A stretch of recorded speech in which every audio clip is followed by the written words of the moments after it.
Hey, seriously, Bronx, New York, 10451, that's how it goes down. Yes, indeed. They call me the Cut Man LG. Oh, man, I got my man Ice in the building. What's up, Ice? Check this out. What's going on, everybody? This is Chuck Creekmer, a.k.a. Jigsaw, here at the Bronx Terminal Market at the revolution of hip-hop, a precursor to the Universal Hip-Hop Museum. Hey. It's going down, Jack. Here with Ice-T, the legend, the actor, the longest-running black actor on TV. I didn't know that. How about that? Till just today. Yeah, what happened is I went on that show to do 4 episodes. Now I'm on my 21st season. Yeah. So, you know, first off, to get that award, you have to be on a show that stays on 21 seasons. Right, facts. So, you know, it's continuously running. So, I mean, if you word it right, you can give yourself any award. Yeah, true. So. Well, we're here at the Revolution of Hip Hop, and it's an amazing exhibit that shows hip hop at the foundation, at the roots here in the Bronx. Talk about the museum a little bit, the goals, the aims, and what your role is. Well, you know what it is that now hip hop is such a part of the society, like it's always been here. But everything starts from something. And we just thought it was very important that people understand what the roots of hip hop were. Hip hop was a youth movement. It started with kids 15 years old and in the Bronx. Right. And now it's something that makes billions and billions of dollars. You've got actual hip hop billionaires like Jay-Z, Dr. Dre, Puff. Yeah. And it had to start somewhere. Now, not everybody cares, but some people do. Yeah. Some people want to know how this thing started. And this is where you would come and you get to see the flyers. You get to see the South Bronx, Fort Apache. You get a feeling of the gangs that were in place before hip-hop, where the Zulu Nation was born. And like I say, you know, only people that go to museums are people that really are interested in history. So this is something that we felt was necessary. And I was brought on by Rocky from Strong City Records with Jazzy J back in the day. Okay. And Rocky got at me, he said, Ice, I need you to be involved. I said, of course I'll be involved. Yeah. And you know, this is just the start. But, you know, when you're doing something with the history, Chuck, if you don't take control of it, don't get mad if somebody creates their own history for you later. And it's like, oh, that's not right. So this is a chance for us to show it truly the way it was. And this is a lot before it ever made it to me, before it ever made it to L.A. And it's a revolving and evolving display. So 6 months later, it might be the next generation of hip hop. It'll flow back and forth. This right here, when we have the actual Universal Hip-Hop Museum, you'll be able to track it from the beginning all the way to where it is now. Gotcha. Now, a lot of people don't know that your roots are here on the East Coast. If you remember, your first album obviously had a lot of influences from New York, and you shouted out a lot of the rappers you respected, and that really continued through your career. From your vantage point, what's the takeaway from this, you know, in terms of history, in terms of education? What's the takeaway from anybody? Because you know as well as I know, an older person may be just as ignorant as a 16-year-old or a 13-year-old. I just think the main takeaway is that a youth movement like hip-hop became so powerful. Yeah. It had to branch out. It had to end up in L.A. It had to end up in Atlanta. It had to take over the country, then eventually took over the world. Now you listen to a news broadcast that they go, like, we putting out news 24/7. Yeah. This is that. And they using all these hip-hop slangs. I was watching a TV show called Teen Mom, OG. I'm like, how the hell would you know? But Rakim said, I'll take a phrase that's rarely heard, flip it. Now it's a daily word. Yeah. So hip hop is in everybody's life now, but it started someplace. It's an adolescent movement. It's like it's meant to push against the grain. Like I was telling the guy earlier, I say, why did we wear our hats backwards? Because they go frontwards. Right. That's why we wore them backwards, because it's just, I'm gonna break this rule, I'm gonna break that rule, and that's when kids are trying to find their own identity. So now in this generation, the kids are breaking rules. Yeah. No different. They're just breaking different rules. Yeah. But this is very important, because this is the groundwork for all these things that have come from it, all the different trees of hip hop. So, of course, me now being like a spokesperson for the culture, I need to be involved with this. Especially when they go to the West Coast. When we start to branch out to the West Coast with our exhibits, they're gonna need somebody. So who's better to be a curator than somebody like me, who's one of the first MCs? Absolutely. Are there concerns? For example, for me, you often, historically, you've seen history be omitted or history be retold from the oppressor, so to speak. You know what I mean? Or someone who has an agenda. Are there concerns that this is maybe a leveling of the playing field? Well, if you don't tell the story, somebody else will. That's why I got to write my own autobiographies. I got to make sure I write it while I'm alive before you write some unauthorized one that has nothing to do with nothing that happened to my life. So when I did the Art of Rap, the film, I said, if I don't document this, it could be documented fucked up. It could be documented wrong. So a lot of people in hip hop history have passed away, but a lot of us are still alive. So let's do it right now. Rocky and them were kids when this happened. It happened during their life. So they were at parties with Kool Herc. They were there. Kool Herc is still alive.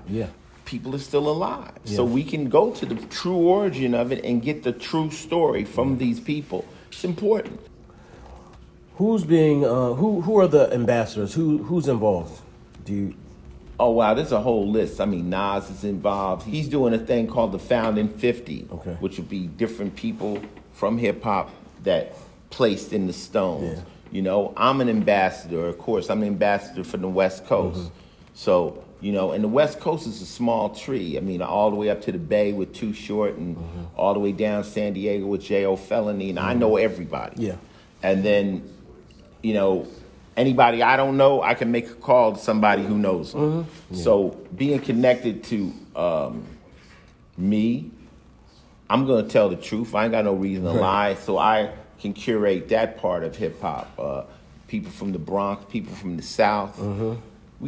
The object with a museum is for it to be official. And if someone says it's wrong, then we'll address it and change it. This ain't Wikipedia. I've interviewed a number of, what you would call old school artists, pioneers. And sometimes the story gets a little, confusing. Somebody will be the first this, or somebody will be the, you know what I mean? It's like the legend of Ice-T. Like, legends are it's like the truth mixed with a legendary story. The nighttime Ice-T man, 20 cats ran at him and he pulled out a pistol. He had 5 bullets. He shot all 25 niggas. This is part of the legend of Ice-T. It ain't happened. I ain't killed nobody. But that builds the legend. So a lot of hip-hop history is legend versus fact. So there will be conflicting stories when you start to merge legends. But this museum is trying to be as closely based to fact as possible. That's all you can really say. That's all you can really say. First is usually easy. When you start picking up seconds and thirds, like who was first, that's usually easy to find. But then when you start to try to figure out who was third and what was happening simultaneously on this side and that side, that's going to be. But by breaking the Bronx, then you got MC Shan said, no, it's happening in Queens. So there you got MC. So you tell the whole story. True. We just got to tell the whole story. What's your experience with the Bronx? Like, just your personal experience. You moved to the West Coast at a young age. I was from Newark.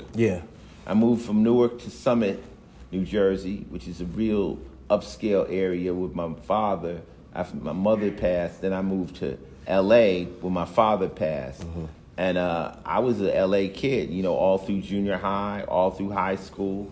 I only came back to New York to move my record. And I would come back, once I got into rap, I would come back, but I had a record called 6 in the Morning, and I become friends with Africa Islam, Right. son of Bambaataa, Zulu Nation. He said, the only way they're gonna play your record is if you come to New York. So I came here, but by being connected to Islam, I met New York. I met everyone. I met Chuck Chillout. I met Red Alert. I met all the, you know, I met Scott LaRock. Yeah. Rest in peace. I met all of them. And they just dug my swag. They dug the fact I seems like a cool guy. This record was unique. It was different. And they spun it. Yeah. And I always was embraced by the Bronx. They kind of made me a member of the Zulu Nation. And they held me down. Yeah. And, you know, when you got cats like, you know, Mickey Benson was holding me down. You got cats like B.O. We got people like that around you. You ain't got no problems in New York. Right. And then I also connected to Smooth the Hustler and them out of Brooklyn. So I had a Brooklyn pass. So, I mean, I'm a real player, man. I can go anywhere. You know, I say I play the whole bubble, man. Pineapple to the Big Apple, snowflakes to the earthquakes. You did. So I met friends. I was cool. And once I got to do New Jack City, they threw me the key to New York. Right. At that point, I was from Right. New York again. You did? So, but I've always been like, I never look at New York, LA, Atlanta as separate places. I'm like, I'm from Earth. Yeah. And I fucks with cats in Detroit, Chicago, no matter where, because real is everywhere. Suckers are everywhere too. Yeah. Real is everywhere too. So you go to Mississippi, there's some real cats. Real cats everywhere. And the Bronx just became, you know, my friends, and Bronx is cool. Yeah. Bronx cool. I lived in the Bronx. I was living in 156 in Tenton. Here's a Bronx story. I Okay. was living in 156 in Tenton with Islam. He had big ass rats in the building, right? I used to go sit on the toilet with a machete. Wow. Motherfucking rats ran the motherfucking spot. You go in the kitchen, the rat would look back at you like, what, nigga? Like, what's happening? Right. So one night I'm laying on the floor. I used to take the cushions off of the floor of his couch, put them on the floor, put a space heater right by my head, go to sleep. This is some Bronx shit. Ain't no heat. Right. I'm like this. The nigga had a cat. Yeah. The cat got warm and decided to sit by my neck. And the motherfucker, you know, cat shiver. Yeah. I thought it was a rat. The cat woke me up. I stood right up. I said, man, fuck this. I checked into the Marriott Marquis and Times Square, man. I said, I got money, man. Why am I? Right. I was trying to keep it too real. Keep it I real. was trying to keep it When too real. keep it real goes wrong. I was trying to keep it too real, man. I had, you know, I had about $50,000 in my pocket. I'm laying on the floor in the Bronx. I'm like, this don't add up, man. I'm out, man. I love you, man. I'm out. But so the Bronx is rough. That's a real Bronx Tenement. story. One toilet on each floor. One bathroom for 4 apartments. One refrigerator. And what year was this? Nigga, this is like 84 maybe. Yeah. And you open up the refrigerator, it was like a glacier. The whole thing was a block of ice, man. Like, man, shit, man, I'm trying to get out of the ghetto, man. What am I doing? But anyway, you know, I know about the Bronx. Yeah. Now, one of the biggest criticisms of New York City is that it hasn't shown enough love, particularly the South. Now, I know it's early, but how will other places be represented? Well, I think the problem with New York was New York radio. I think that's changed tremendously. They play a lot of South out here. Yeah. They still don't play West Coast. Right. They play maybe Snoop. But, you know, if you go to LA radio is playing New York artists. They play Biggie. They play Nas. They play Mobb Deep. They play that in LA. They play the South. New York will not play West Coast records. They real funny style with that. I should still be mad at them niggas for that shit. But that's a grief. But if you're from LA and you come to New York niggas love you. Right. New York girls really love you. They really love you because they all want to get out of Brooklyn and get to Cali some kind of way. Right. You dig? So it's really the radio, and I don't know why the radios are like that, but they very rarely will play They won't play Sugar Free. They won't play our West Coast stuff. They definitely won't play stuff from the Bay. Right. I don't know if that's hate or just, I don't know. But yeah, that's still beef. Yeah. Now, Universal Hip-Hop Museum, we're not connected with that. We're going to show everything. But we have to show it as it branched out, how it migrated. You know, because hip-hop did start here. Then it migrated. It migrated to Queens. It migrated to Brooklyn. Migrated to Jersey. And then to Philly. Then after that, it broke to the West Coast. And it broke. So they got to show that. It's got to be official. And that's my job. Yeah.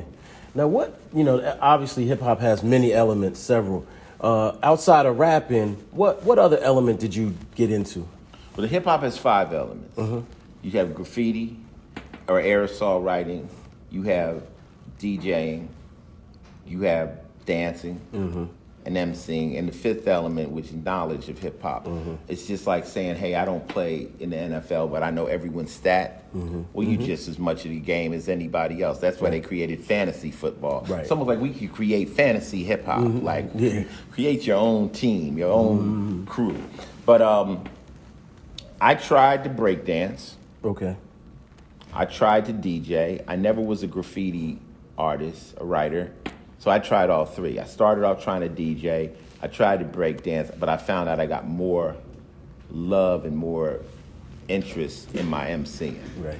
Most people in rap have done a lot of different things of it. And like I say, again, that's the cool thing about hip hop is it's a culture that's obtainable. Yeah. When you see it, you say, I think I could do that.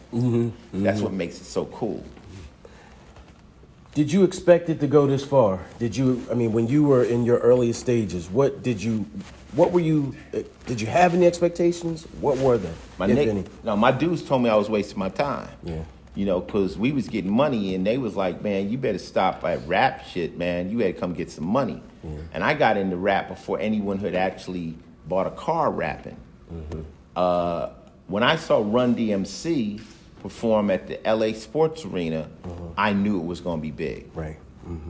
I pulled up with my team. We feel out up. We got the jewels on. We players. I got a perm. We pull up, and I hear these niggas, and I seen lasers and shit, and the girls screaming and shit, because I had only done it in a garage or on the basement at a house party. When I saw that, and I saw Jam Master Jay on the risers, Right. I'm like, yo, this shit is rock and roll, son. This is gonna be big. I think that night I wrote a whole album. Wow. I went home, I was like, man, let me get on my grind, because this is about to be big. 2-3 years later, I was on the Dope Jam tour with Rakim. And I was on that stage, right, standing on a police thing. car, the whole 9 yards, because I saw, it took Run DMC for me to really realize it was going to be big. Right. They broke that bubble, and I got to take this serious, because I knew what I was doing wasn't going to last, and I really took it serious. Okay.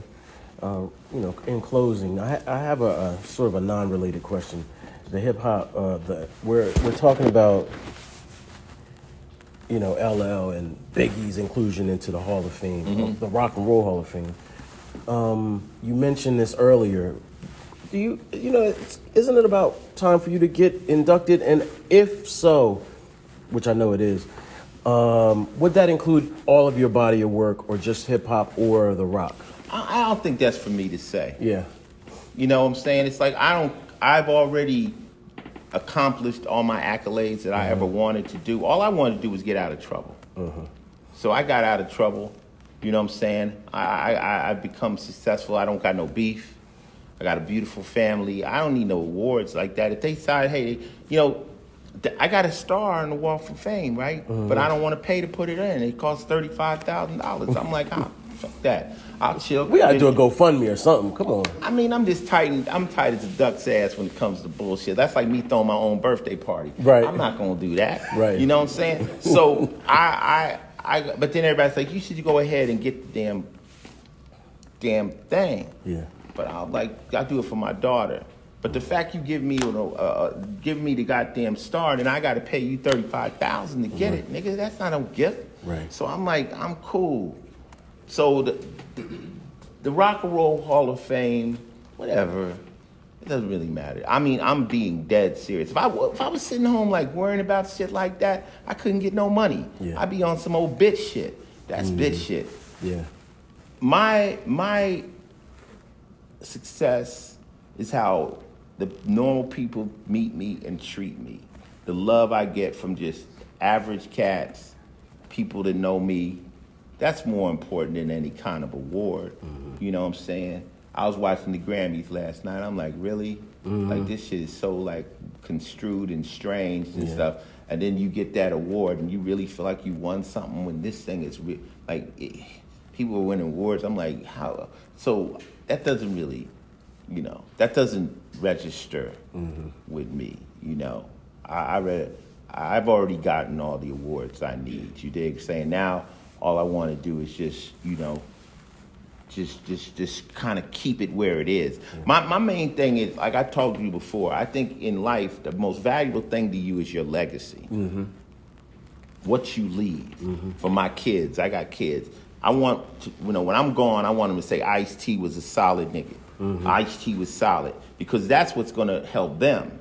Right. You see what I'm saying? You take somebody like Bill Cosby, who they destroyed his legacy, so you meet his family, like, oh, that's what that is. Or R. Kelly, they destroyed his legacy, so his kids is fucked. Yeah, yeah. You dig? So that's what I'm trying to do, is get out of here without being character assassinated, or get out of this thing where people still respect my name. My son told me the other day, he's like, I'm in L.A., Dad, I got juice. I'm like, nigga, that's my juice. Right. People are opening door. Oh, you little Ice? Okay. Right. I want that to happen for his whole life. I want my daughter to have that. Right. When you meet people. Absolutely. When you meet their kids, your respect is based on how much you respect their parents. Super facts. That's all you leave here, not money. It's respect. So that's what all that's important to me. Yeah. I don't think my son is going to be like, my dad was in the Rock and Roll Hall of Fame. He don't give a fuck about none of that bullshit. Right. Yeah.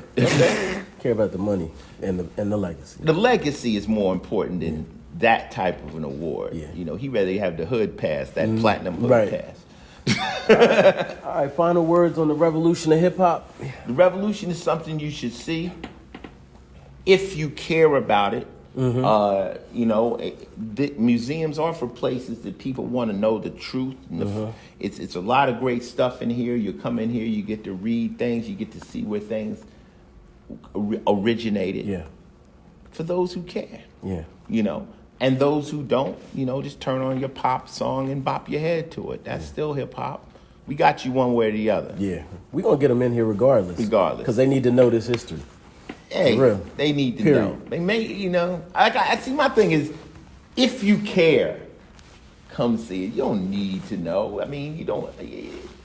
Yeah. They need to know, though. Because like you said, Eminem could, in a few years, could be, legitimately Elvis. And I know he hates that, right? But if you think that, does that make hip-hop any less, or does that just make you dumb? Well, you know what I'm saying? Look, if you care to know about the history of hip-hop, come to the hip-hop revolution, and you'll see where it all started. You'll see how kids created it, who brought it up to the place where Eminem could take it to another level, take it to films, take it where Ice-T could turn into an actor. Come see where it started. If not, just stay home and play your video game. Namaste.